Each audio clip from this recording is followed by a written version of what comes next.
Hi, and a very welcome back to all. Today we are going to understand about amino acids.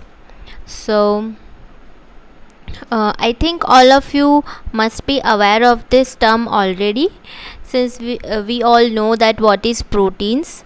So, let us start with the understanding of basics of amino acids. Right, so we know that proteins are the most abundant organic molecules present in organisms.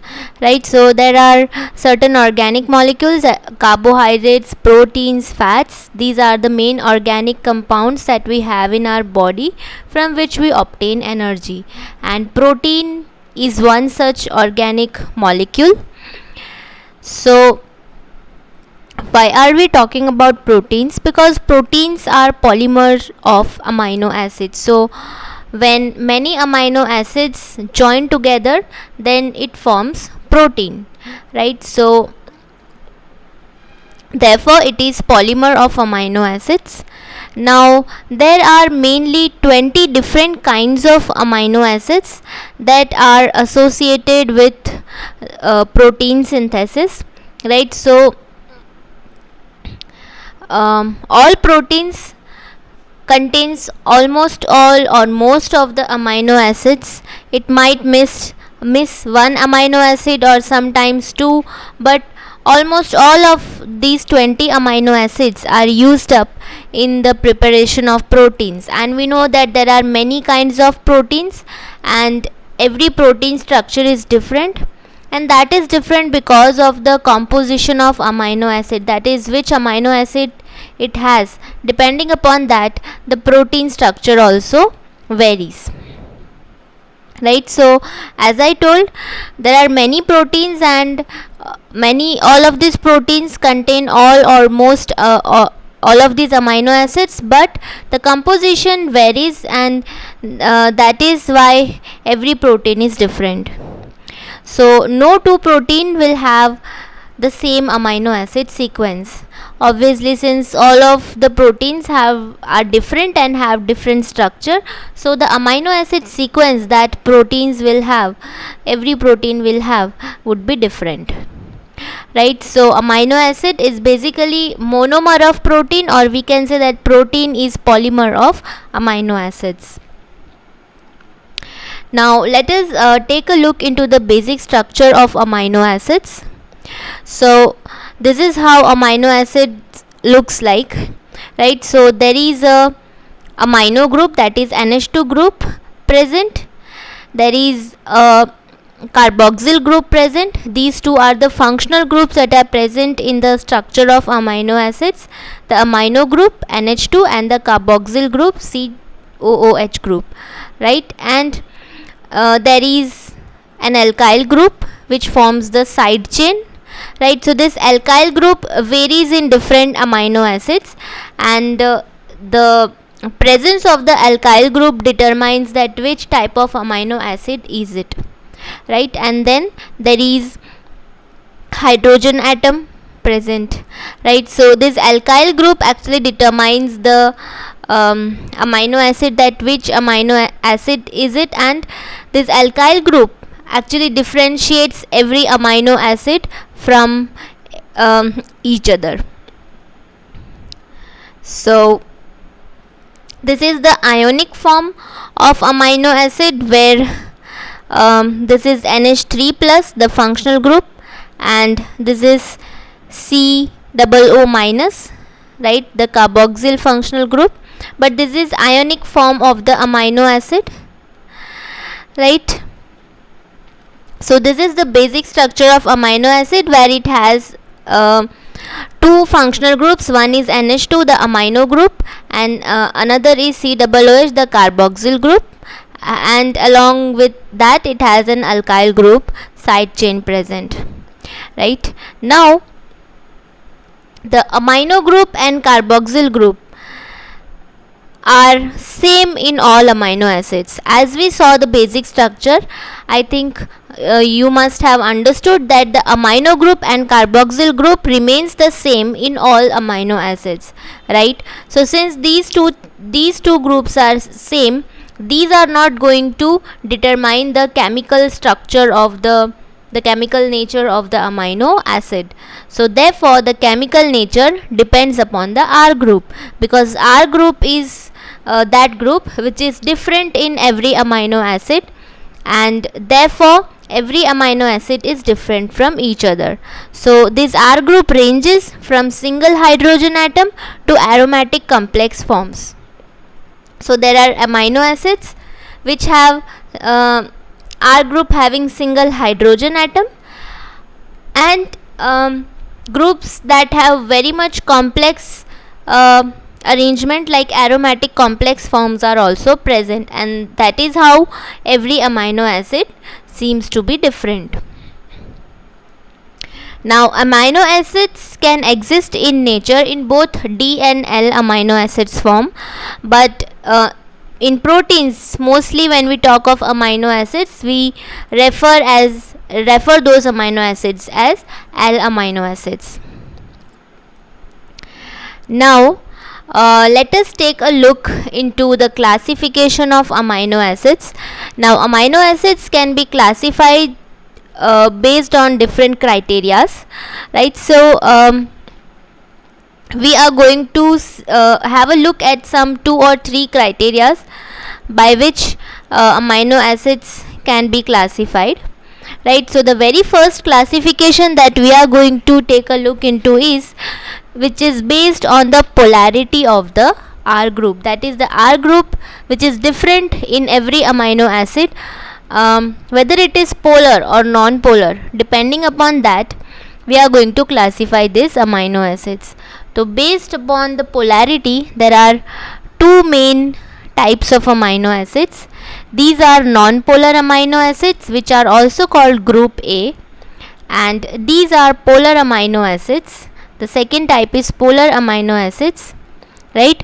These polar amino acids can be further divided into uncharged polar amino acids and charged polar amino acids. So uncharged we put into group B, and charged polar amino acids we keep in group C, right? So like this, amino acids on the basis of polarity can be divided into following 2 types: non-polar and polar, and then polar into uncharged polar and charged polar, right? So what are non-polar amino acids? These are amino acids that are hydrophobic, right? So for this we need to know that what is a polar molecule actually. Polar is something that can dissolve in water, and non-polar molecule is something that will not dissolve in water, right? So non-polar amino acids will not dissolve in water, and therefore these are hydrophobic. Now why do non-polar molecules do not dissolve in water? Is because a water molecule itself is polar molecule. So what a polar molecule will do? Polar molecule will make hydrogen bond with each other, right? And since water is a polar molecule, it will make hydrogen bond with each other, and this will lead to the bonding of the water molecule itself, and the non-polar amino acids will remain as it is. They will remain together. They are not going to form bond with water molecule, because water molecules being polar, they themselves make bond between themselves, and therefore the non-polar amino acids, they remain as it is, and so these are hydrophobic, right? And whereas the polar amino acids are hydrophilic because these gets dissolved in water. So what happens actually is that the polar amino acids, they bond with water molecule. They make hydrogen bond with water molecule, and as they bond with water molecule, they are said to be dissolved in water molecule.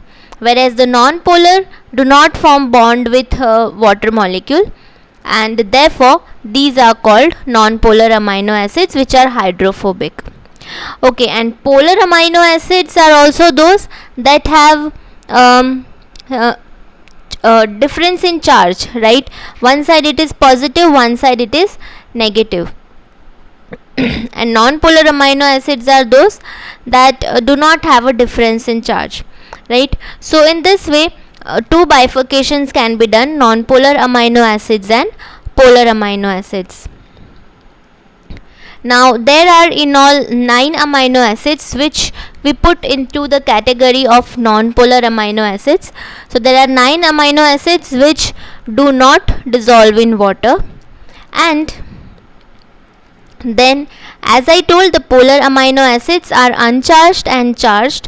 So uncharged polar amino acids, there are 6 amino acids that fall under this category, and there are 5 amino acids that fall under charged polar amino acids category, right? So in the next slide we are going to look into this non-polar and polar groups. So as I told, in proteins the amino acids that we refer are only L amino acids and not D amino acids. So okay, so this is group A, non-polar amino acids, which are hydrophobic. These do not dissolve in water, right? So these are 9 amino acids,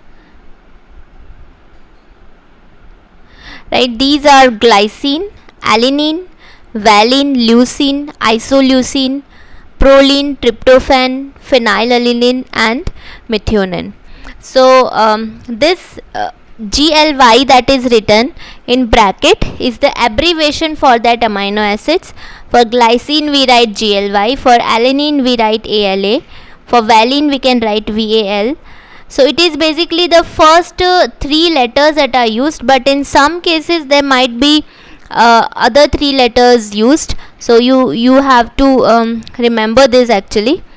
Whereas in most of the cases it is the first 3 letters that are used as abbreviation for those amino acids. Now you can see that glycine is the simplest amino acid. It has R group as only H, right? So glycine is the simplest amino acid. Then alanine is having one methyl group CH3 in the R group, right? And then valine has 2 methyl groups, right? So you can see that the number of carbon atoms keeps on increasing in the R group, right? So in the R group, here there was no carbon atom, here there is 1, here there is 3. Now in the next leucine it is 4 right? And isoleucine also there are 4, right? But the arrangement is different. And similarly methionine is having 3 carbon atoms in the R group, but there is a sulfur atom also present. So this is sulfur containing amino acid, methionine, right? Then phenylalanine and tryptophan, you can see that these two are aromatic amino acids. So whenever you are asked about aromatic amino acids, you have to remember phenylalanine and tryptophan in non-polar amino acids. And then proline is also non-polar amino acids, right? So the structure of proline is like little cyclic arrangement is there, though this is not aromatic, but a cyclic arrangement can be seen, right? So this actually photograph has been taken from a book, and this is a very good book actually if you want to go deep into biochemistry, right? Now okay, so then the group B that we saw were polar molecules, polar amino acids. So this is group B, polar amino acids, but the uncharged ones, right? So here comes into picture total 6 amino acids: serine, threonine, cysteine, tyrosine, asparagine, and glutamine, right? And as you can see the abbreviation, 3 letter abbreviation, usually the first 3 letters of the amino acid name itself is the abbreviation of that amino acid, right? So serine, you can see that there is hydroxyl group present. Threonine also hydroxyl group is present, so we can term these as hydroxyl amino acids.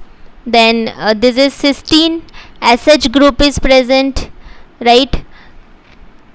That is sulfur part is present. Then tyrosine is aromatic amino acids. So you can recall that we saw in the previous slide that the phenylalanine and tryptophan are aromatic amino acids. Similarly, cysteine and tyrosine are similarly tyrosine is also aromatic amino acid. So in all, by now we saw 3 aromatic amino acids, right? And then asparagine and glutamine are aliphatic amino acids, but this falls under different categories. That is, see, if you can see that asparagine has like 2NH group, right, amino group. So this is more basic amino acid, and glutamine is having 2 carboxyl like group, and therefore this is this could be acidic amino acid. But we will look into the classification of basic and acidic also. So for now you can remember the polar uncharged amino acids are these 6: the serine, threonine, cysteine, tyrosine, asparagine and glutamine, right? Now then comes the last third category, which is group C, the polar charged amino acids or the hydrophilic, right? So these are also hydrophilic, but this falls under the group C of polar amino acids. These are charged amino acids, right? So here, why are these called charged amino acids? Because these carry a separate charge. For example, these two are acidic amino acids, right? So which means that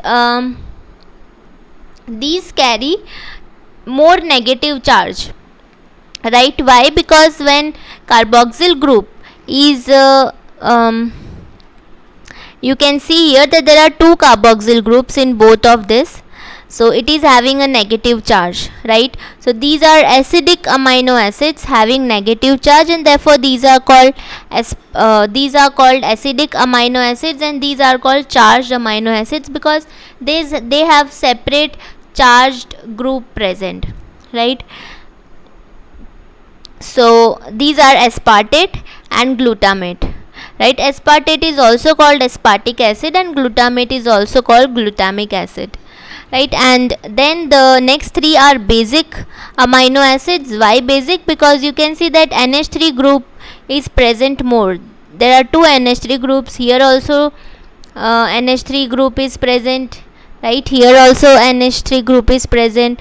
So these 3 are basic amino acids.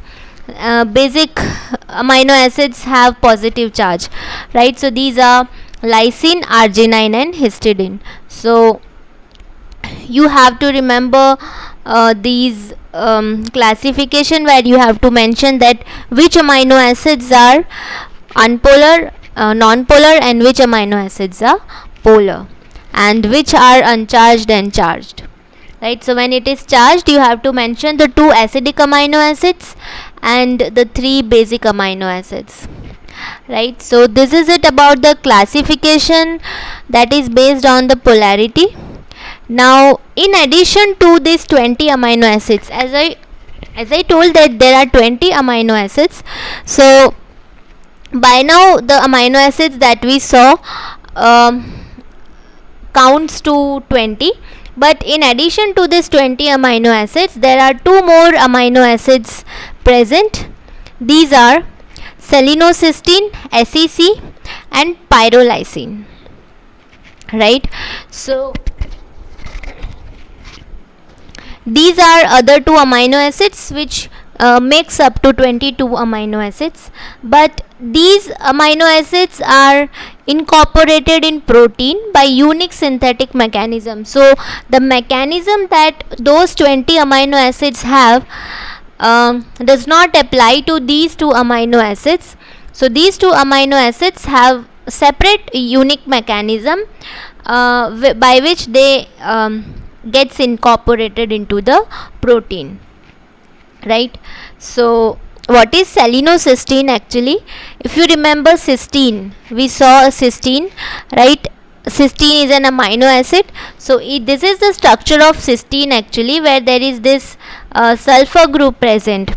So selenocysteine is where this sulfur group will get replaced by this group SEH, right, which is Se is selenol group, right? So when this sulfur group gets replaced by selenol group, then it becomes selenocysteine. So the only replacement, everything is same, the only replacement is S, that is in the place of S you have to put Se and the H will remain as it is. So how this gets incorporated is,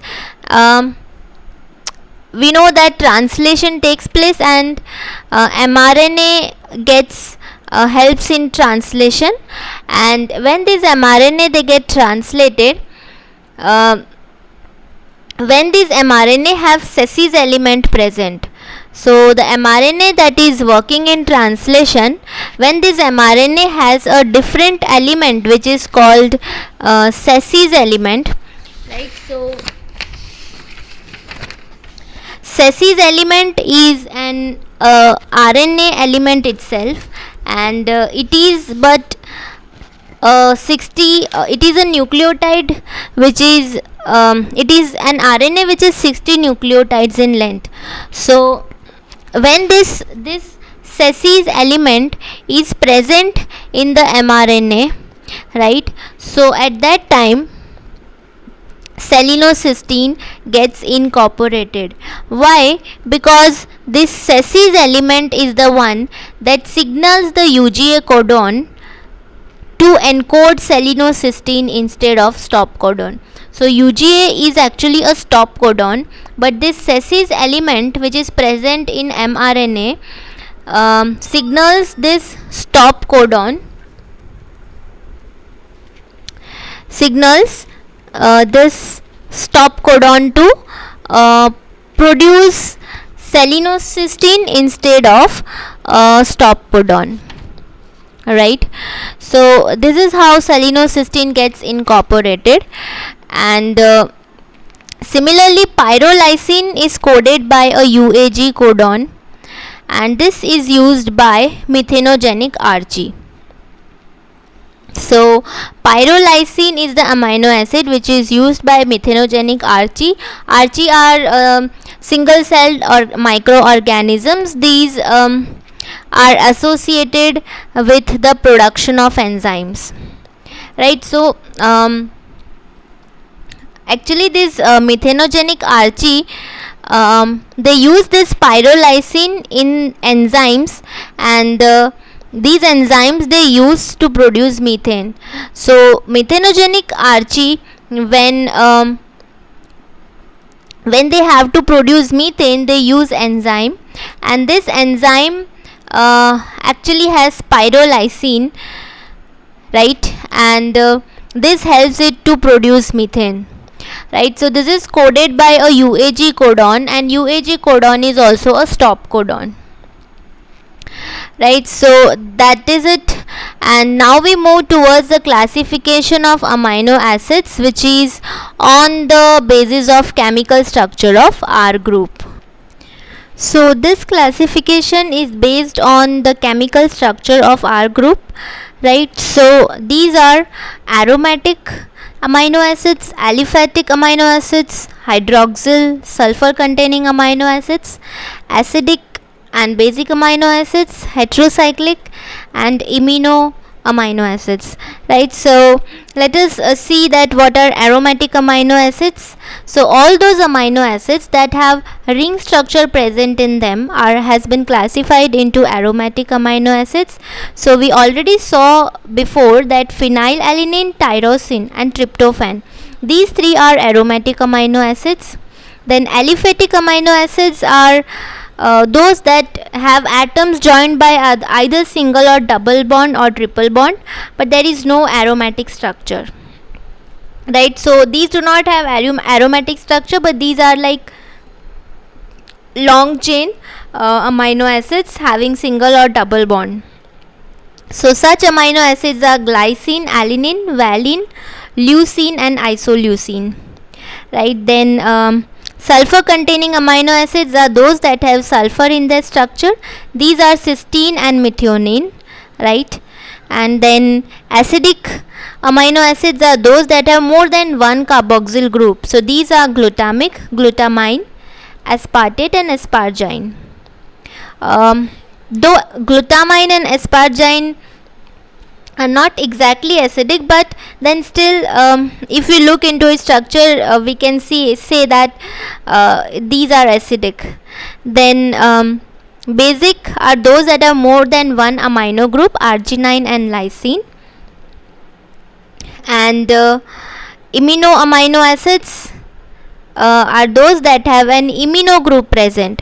So what is an imino group? Imino group is NH2 plus. So if you look into the structure of all other amino acids, you will see its ionic form as NH3 plus, but in this imino amino acid, which is proline, this will have NH2 plus as its ionic form of the functional group, right? So that is called imino amino acid because this has an imino group. This is called an imino group, NH2 plus, right? And then the heterocyclic amino acid is histidine.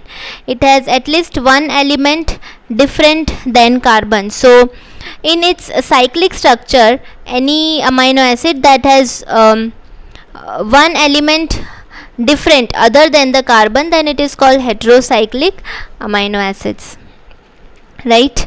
And hydroxyl amino acid, I forgot to say, actually hydroxyl amino acids are those that have hydroxyl group present in their structure. So these are serine and threonine, and we had seen these in the previous part, right?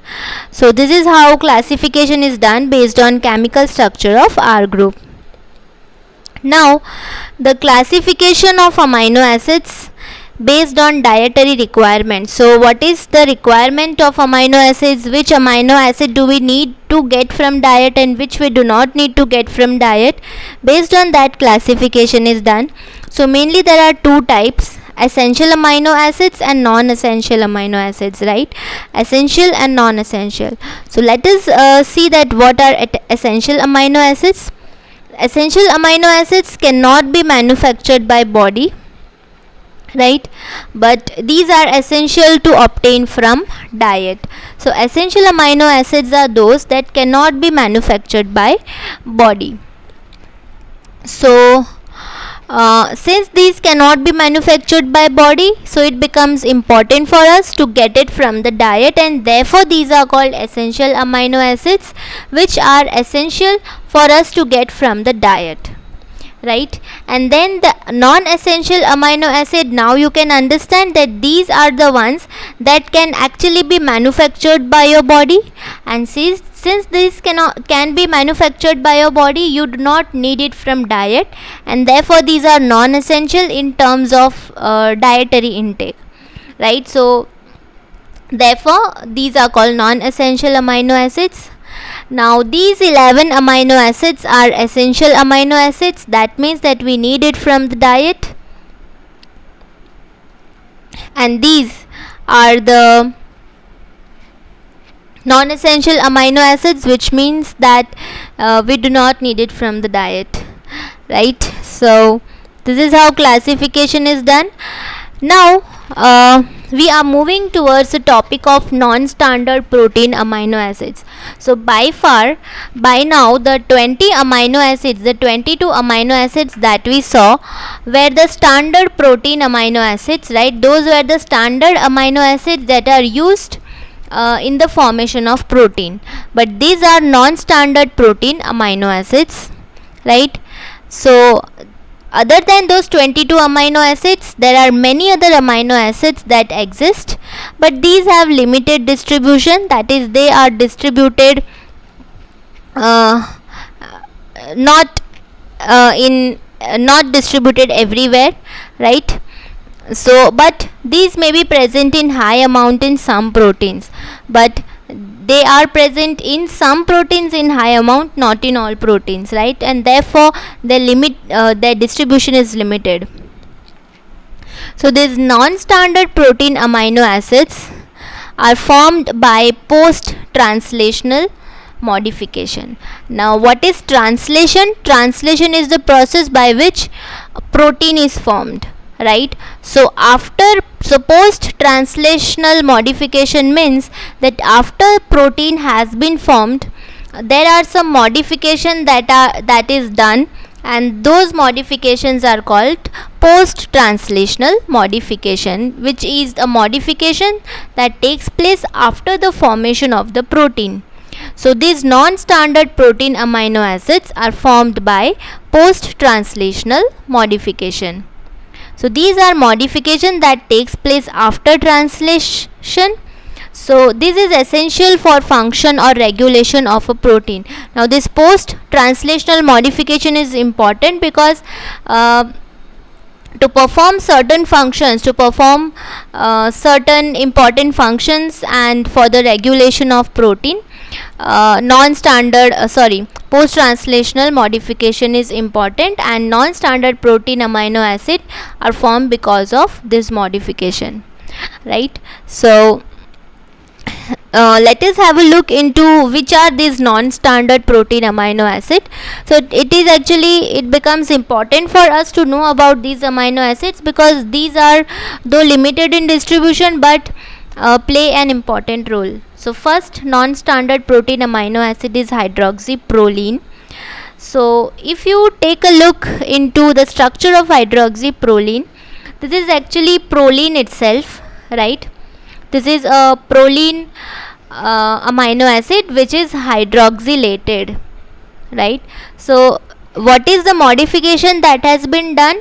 The modification is done in proline amino acid where it is getting hydroxylated and OH group is added, and therefore this is a post translational modification. After the protein has been formed, modification is done, so OH is added.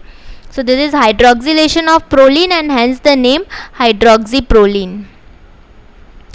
Now this constitutes 12% of the composition of collagen. Collagen is a protein that is responsible for our skin tissues, right? And this amino acid is important in that this plays a key role in the stability of collagen triple helix.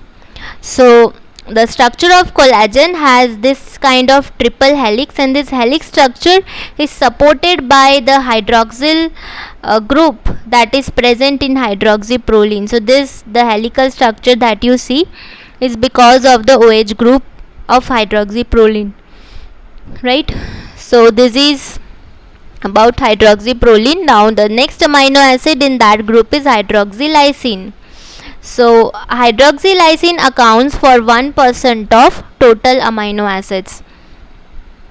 So if we look into its structure, this is actually lysine which is hydroxylated, right? So just like hydroxyproline, this is hydroxylation of lysine, right? So this is hydroxylation of lysine. So lysine is the amino acid which is getting hydroxylated, and hence the name hydroxylysine, right? And so this is also an important amino acid, as this also plays a role in collagen composition itself. So both the hydroxyproline and hydroxylysine play a role in collagen composition, right? Now the next is methyl lysine. So methyl lysine is also a non-standard protein amino acid. So this is the structure of lysine, right? So what is done in this, methylation of lysine is done. So this is a modification in lysine. So this is found in myosin, and myosin is a contractile protein of muscles. We know that our muscles perform the work of contraction and relaxation. So this protein, contractile protein, works for a contraction in muscles, and this is found in myosin. So this is methylation of ammonium group, right? So if you see that this is the N group, right, and here methylation is done, CH3 group is added, so this is methylation, so therefore the name methyl lysine, right?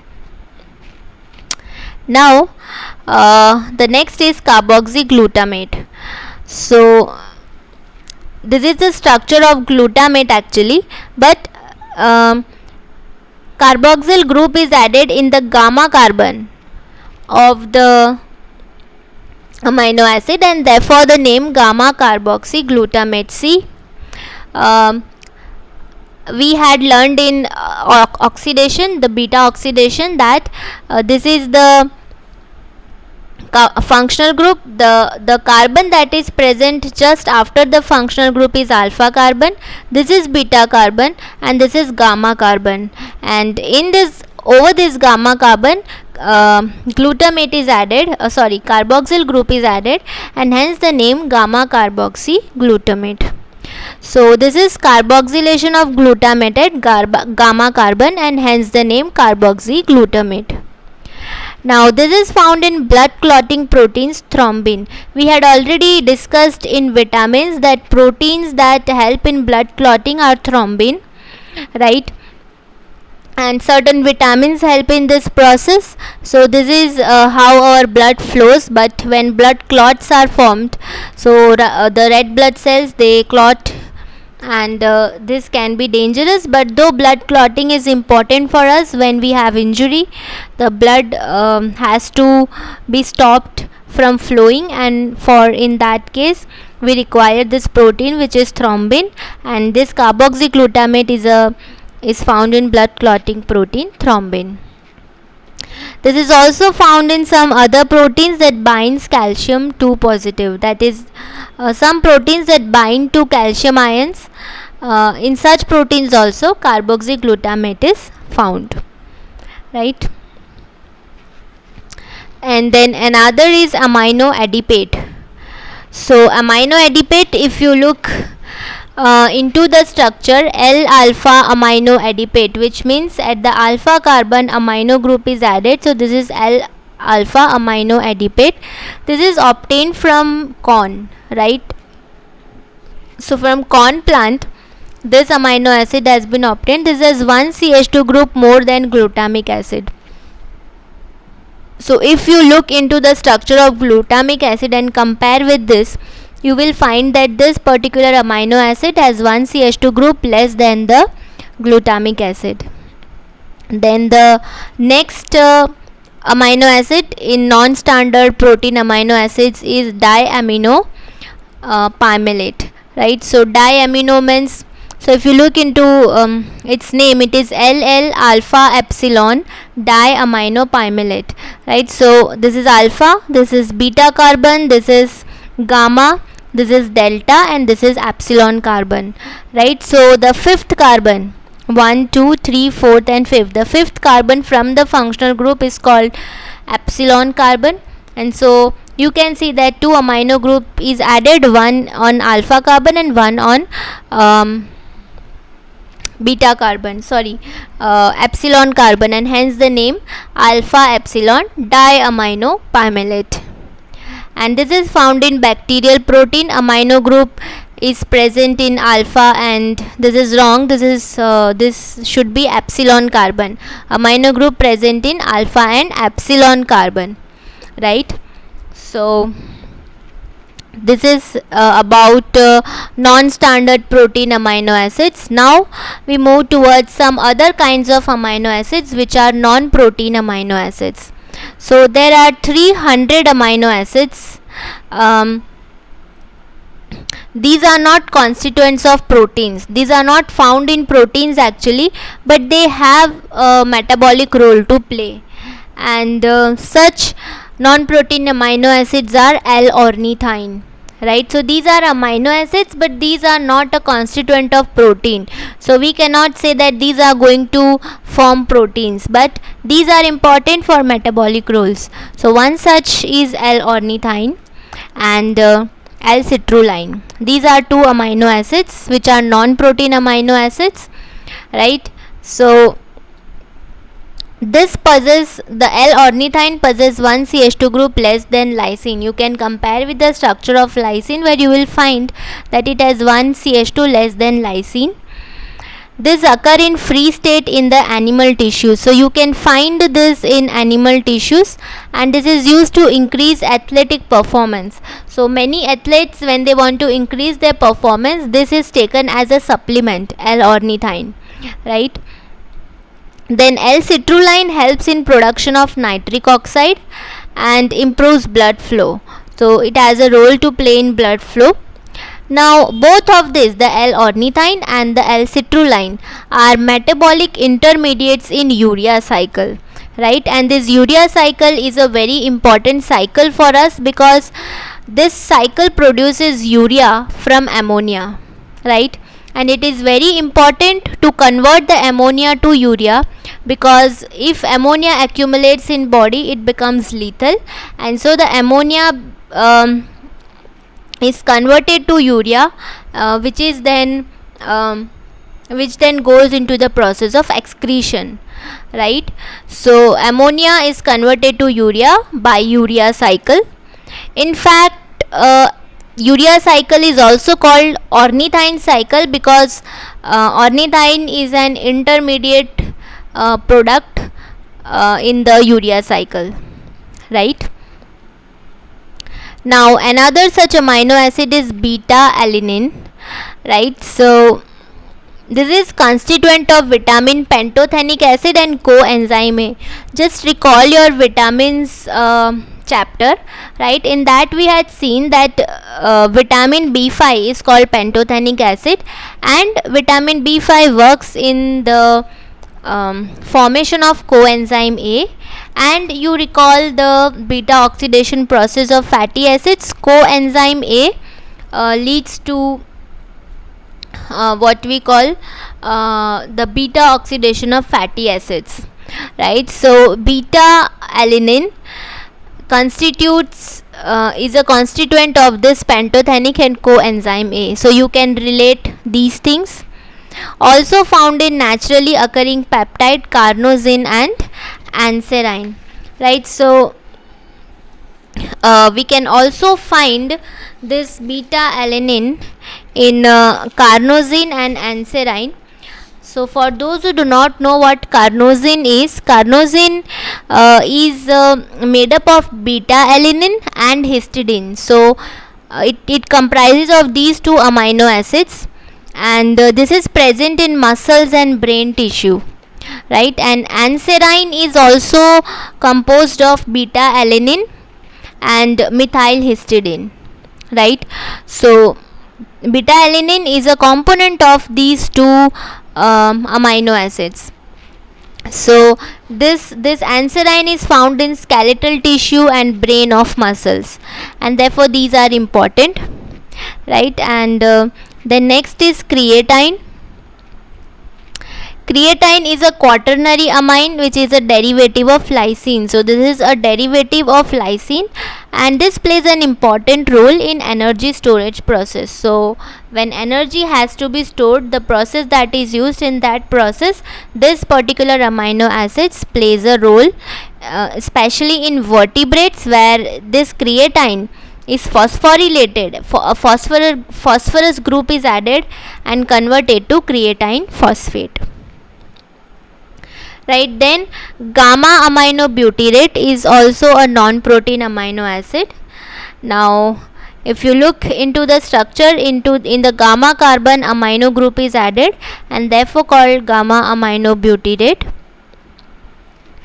This is found in free form in brain, right? This gamma aminobutyrate is actually a inhibitory neurotransmitter. This is also called in short as GABA, right? That is in capitals GABA, right? So GABA means gamma aminobutyrate, right? Or gamma aminobutyric acid. So in short it is called as GABA, GABA. This is a inhibitory neurotransmitter, which means that it inhibits the transmission of certain signals. So when there are more than required signals, so this will inhibit the signal which is important, otherwise we would have so many signals, right? So when there is a lack of this gamma aminobutyrate, so when we lack such inhibitory neurotransmitter, so its work is actually to inhibit the signal, right? But when we don't have this, so it is not going to inhibit the signal, and therefore we will have too much of signals, and this can lead to mood disorders because we are getting so many signals. There could be epilepsy also.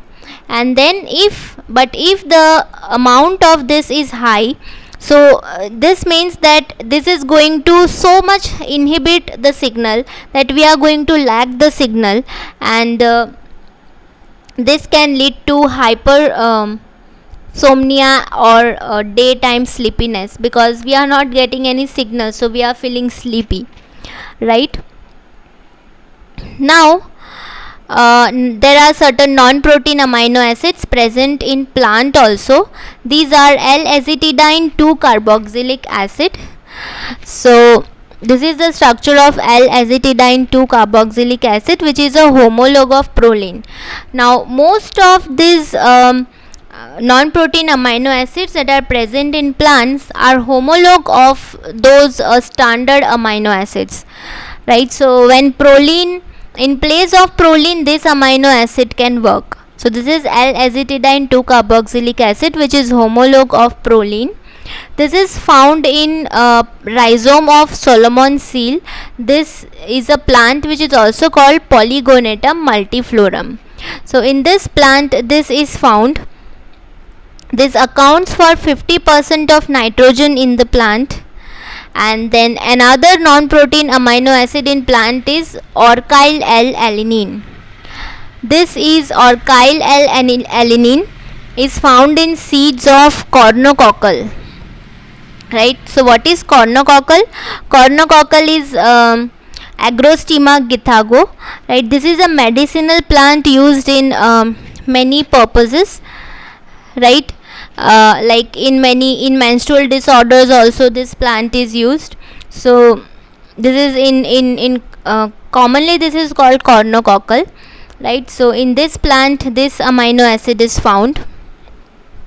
This is a substitute of phenylalanine. So if phenylalanine is not present, then this amino acid can also work. Now similarly in Amanita phyloides, which is a mushroom, which is a toxic mushroom, if eaten can lead to death.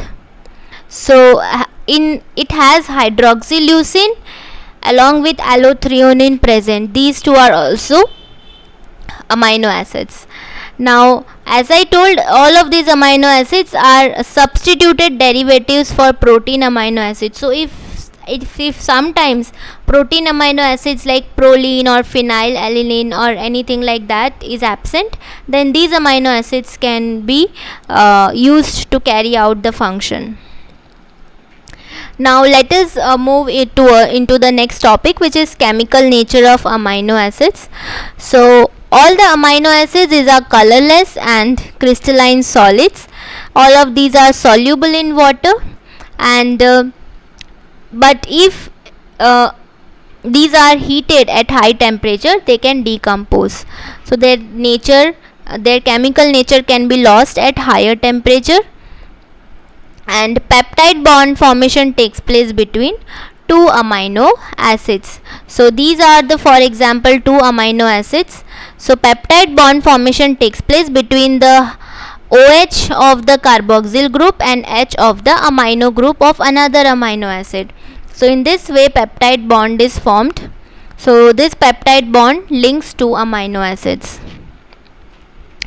Now let us understand a very important topic, which is the zwitterion form of amino acid. Now zwitterion form is also called as dipolar ion form, right? So whenever a molecule has two functional groups, right? Of these two functional groups, when one functional group is positive and when one functional group is negatively charged, right, then it will have overall charge to be 0. This is obvious because plus 1 minus 1 is 0, right? So the overall charge will always be 0. So Zwitter is basically a German word which means hybrid.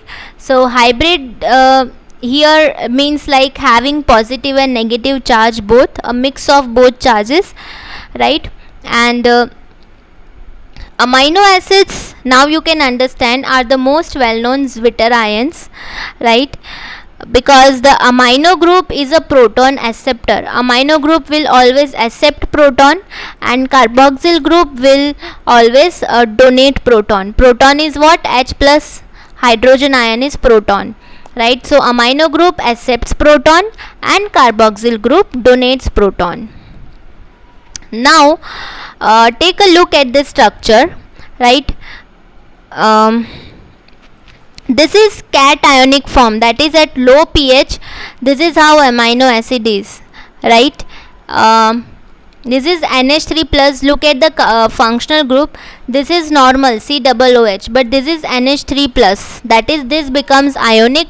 That is, the amino acid becomes positively charged, right? Then this is anion. That means the amino functional group is not ionic, but the carboxyl functional group is in the ionic form, and it has negative charge, and like this negative charge is more, and therefore this is an anionic form of amino acid. But this form that has positive and negative charge both, look at the functional group. There is one positive charge, there is one negative charge. Both the functional group are present. One is having positive, one is having negative. This means that the overall charge of this amino acid is 0, right? So this leads to basic. This is responsible for the basic nature, and this is responsible for the acidic nature, and this is called a zwitterion, where the charge balances, leading to the overall charge to be 0, right? Now when an amino acid dissolves in water, right, what will happen? The zwitterion will interact with water, right?